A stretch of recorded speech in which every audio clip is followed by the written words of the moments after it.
이 같은 내구재 대출 사기는 지난 10년 동안 점점 조직화되면서 이어져 왔습니다.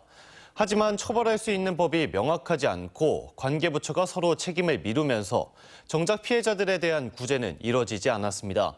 계속해서 송정근 기자입니다.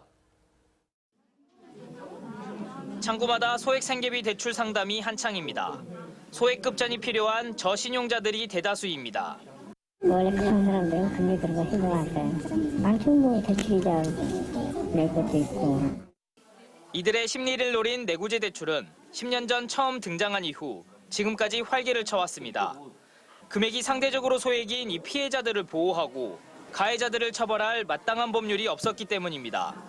경찰과 검찰이 대부업법 위반 혐의를 적용해 가해자들을 재판에 넘겼지만 대법원은 지난 2019년 휴대전화 유심과 기기를 동시에 거래하는 경우 대부업법이 아닌 전기통신사업자법을 적용해야 한다고 판결했습니다.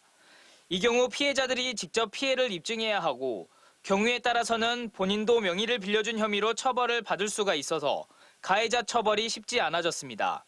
디지털 금융 확대로 인한 어떤 새로운 사기 범죄들이 발생하고 있는 현장의 흐름을 이 제도가 따라가지 못하고 있다는 걸 볼 수 있고요. 그래서 결국 법의 사각지대라는 것이 브로커들의 영업 환경을 넓혀주는 금융감독원과 과기정통부 등 내구재 대출 사기와 관련된 부처들 중에서 피해자 구제에 적극 나서는 데가 없어 피해는 계속 늘었습니다.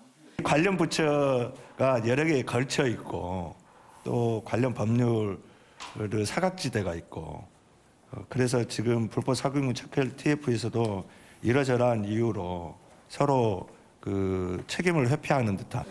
이 때문에 내구재 대출 사기로 인한 피해자는 몇 명인지 피해 금액은 얼마나 되는지 지금껏 제대로 된 추정치 하나 없는 실정입니다. MBC 뉴스 송정근입니다.